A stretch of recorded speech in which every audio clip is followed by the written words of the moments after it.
नमस्कार। The deep dive में आपका स्वागत है। आज हम बिहार के प्राचीन इतिहास पर अपनी श्रृंखला के आखिरी पड़ाव पर हैं। हाँ बिल्कुल। और ये एक बहुत ही दिलचस्प मोड़ है। दिलचस्प क्यों? क्योंकि यहाँ एक महान साम्राज्य की शाम ढल रही है और कई नई कहानियां, नई शक्तियां जन्म ले रही हैं। उथल पुथल भी है और नई संभावनाएं भी। सही कहा। पिछली बार हमने शक्तिशाली गुप्त साम्राज्य के बारे में बात की थी। आज हम उसके बाद की कहानी को समझेंगे, जब गुप्तों की पकड़ ढीली पड़ रही थी और कह सकते हैं कि एक राजनीतिक खालीपन सा आ गया था। और उस खालीपन को भरने के लिए कई ताकतें मैदान में उतर रही थीं। ये सिर्फ राजनीतिक लड़ाई नहीं थी, ये दौर संस्कृति, ज्ञान और कला के भविष्य को भी तय करने वाला था। हमारे पास जो स्रोत हैं वो हमें इसी दौर की परतें खोलकर दिखाते हैं। एक तरफ कालिदास और आर्यभट्ट जैसी हस्तियों की बौद्धिक विरासत है, तो दूसरी तरफ पुष्यभूति, पाल और कर्नाट जैसे नए राजवंशों का उदय और उनके बीच वर्चस्व की लड़ाई। तो चलिए इस दिलचस्प दौर की गहराई में उतरते हैं और देखते हैं कि गुप्त साम्राज्य के बाद बिहार का नक्शा कैसे बदला। जरूर। हम देखेंगे कि कैसे एक तरफ नालंदा जैसे ज्ञान के केंद्र पूरी दुनिया में चमक रहे थे और दूसरी तरफ कन्नौज शहर पर कब्जे के लिए हिंदुस्तान की 3 सबसे बड़ी शक्तियां 100 साल तक लड़ती रहीं। तो शुरुआत कहाँ से करें? क्या गुप्तों के जाने के बाद उनकी जो विरासत थी वो भी खत्म हो गई? यही तो सबसे दिलचस्प बात है। देखिए, साम्राज्य तो बनते बिगड़ते रहते हैं, लेकिन विचार और ज्ञान वो जिंदा रहते हैं।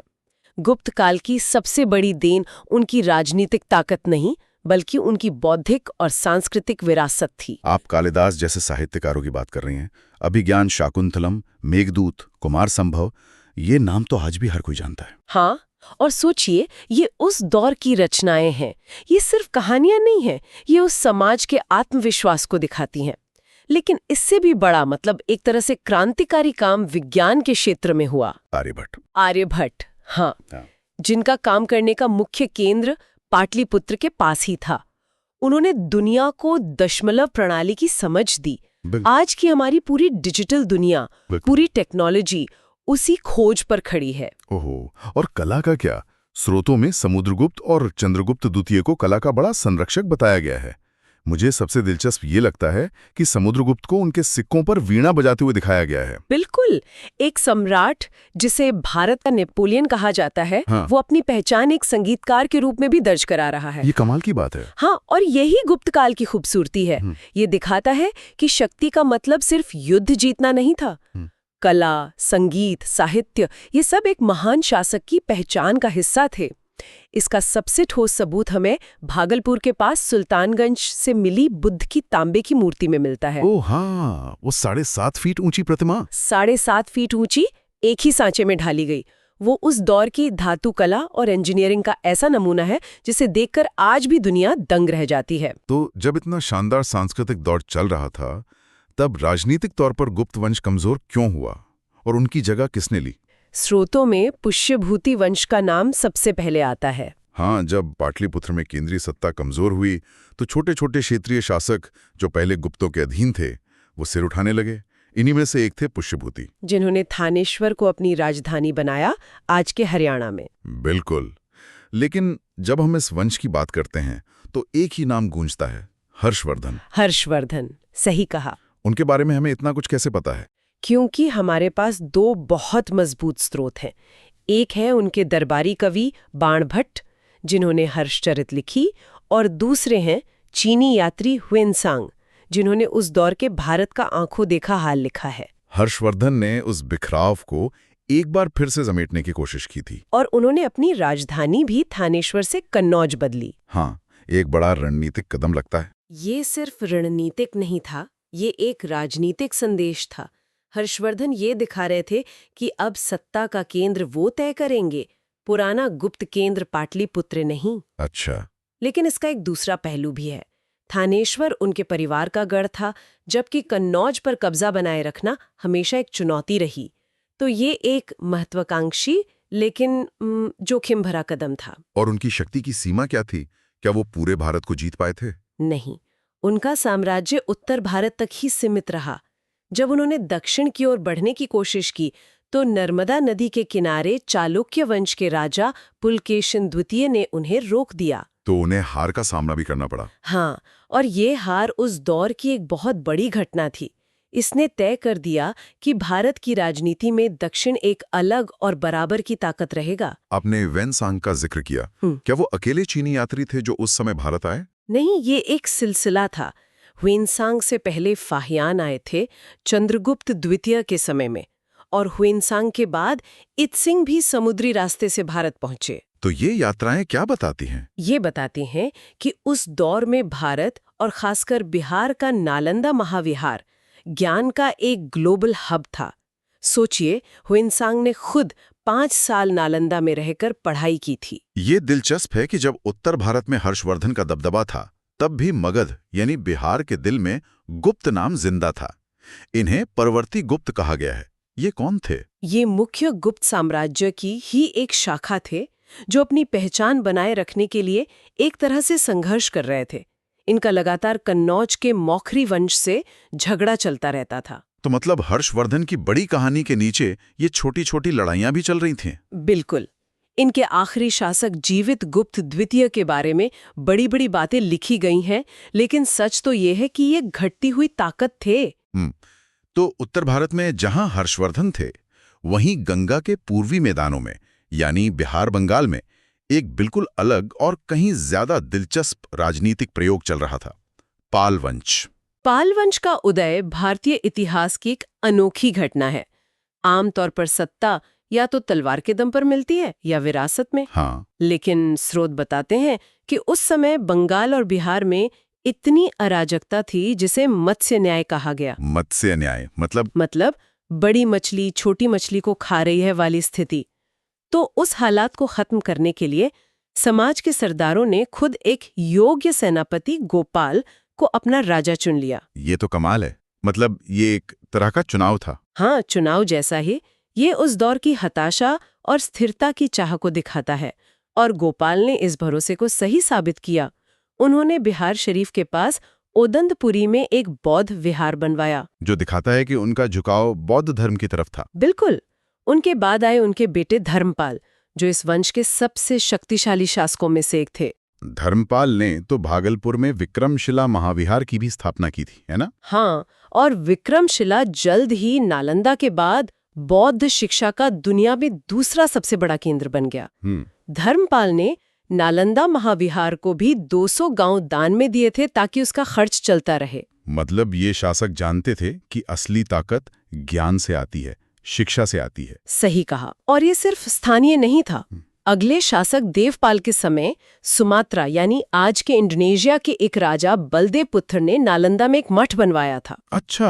और देवपाल ने उस मठ के रखरखाव के लिए 5 गांव दान में दिए। जरा सोचिए, इंडोनेशिया का एक राजा बिहार में मठ बनवा रहा है और यहाँ का राजा उसे संरक्षण दे रहा है। ये तो उस समय के अंतर्राष्ट्रीय संबंधों का एक बेहतरीन उदाहरण है। बिल्कुल।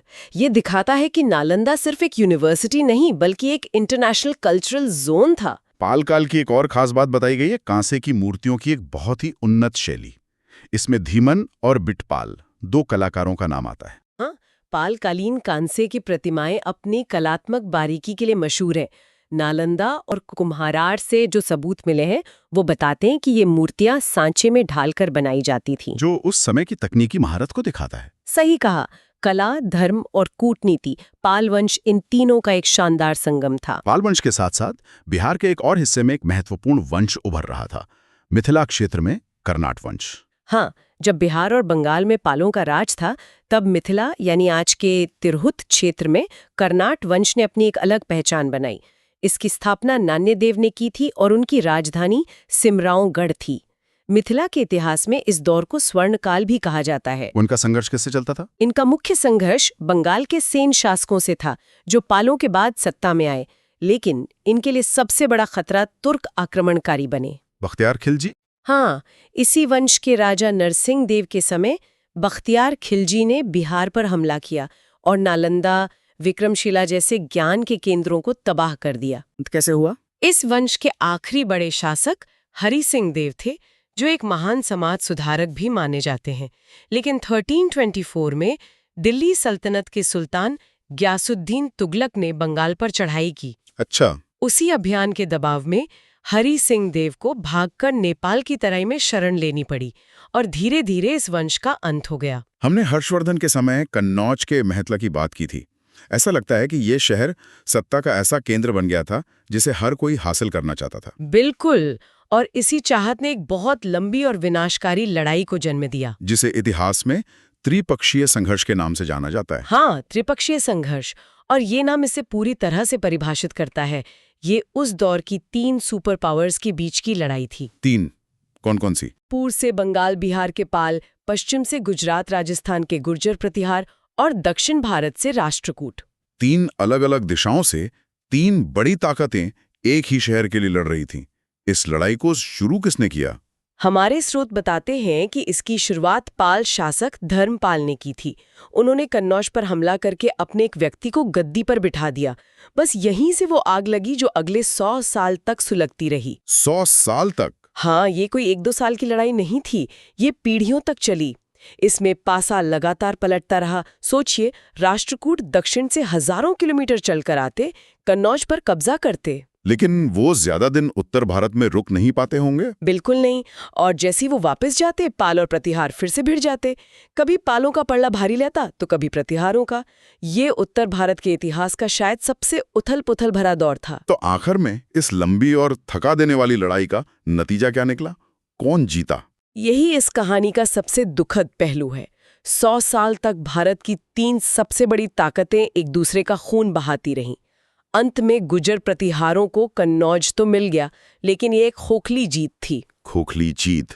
मतलब इस लड़ाई ने तीनों साम्राज्यों की कमर तोड़ दी।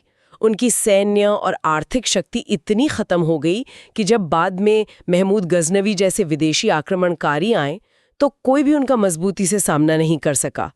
एक तरह से इस संघर्ष ने उत्तर भारत के पतन की जमीन तैयार कर दी। तो आज हमने गुप्त साम्राज्य के ढलते सूरज के बाद बिहार और उत्तर भारत के इतिहास की एक झलक देखी। हमने हर्षवर्धन के साम्राज्य को समझा, ज्ञान के संरक्षक पाल शासकों और मिथिला के सांस्कृतिक रूप से समृद्ध कर्नाट वंश को जाना। और हमने ये भी देखा कि कैसे सत्ता के केंद्र के रूप में उभरे कन्नौज शहर के लिए एक सदी तक चलने वाला एक भयानक त्रिपक्षीय संघर्ष हुआ, जिसमें बिहार के पाल शासकों ने एक केंद्रीय भूमिका निभाई थी। ये दौर बेशक राजनीतिक उथल-पुथल का था, लेकिन ये भी साफ है कि इन सब के बीच बिहार शिक्षा, कला और संस्कृति का एक धड़कता हुआ दिल बना रहा। बिल्कुल। नालंदा और विक्रमशिला जैसे नाम सिर्फ ईंट पत्थर की इमारतें नहीं थे, वे दुनिया भर के ज्ञान के प्यासे लोगों के लिए रोशनी के मीनार थे। यह प्राचीन बिहार के इतिहास का एक महत्वपूर्ण समापन अध्याय है जो हमें मध्यकाल की दहलीज पर लाकर खड़ा कर देता है। हाँ, एक युग का अंत हो रहा था और एक नए युग की आहट सुनाई दे रही थी। थोड़ा रुककर यहाँ एक विचार छोड़ने जैसा है। हमने देखा कि कैसे कर्नाट वंश का अंत तुगलक के अभियानों से जुड़ा है। यह सोचने वाली बात है कि जब एक क्षेत्रीय शक्ति का अंत होता है और एक सल्तनत का प्रभाव बढ़ता है तो उस क्षेत्र की सामाजिक, सांस्कृतिक और राजनीतिक संरचना में किस तरह के स्थायी बदलाव आते होंगे, जिनकी गूंज शायद आज भी उस इलाके की पहचान में सुनाई देती है।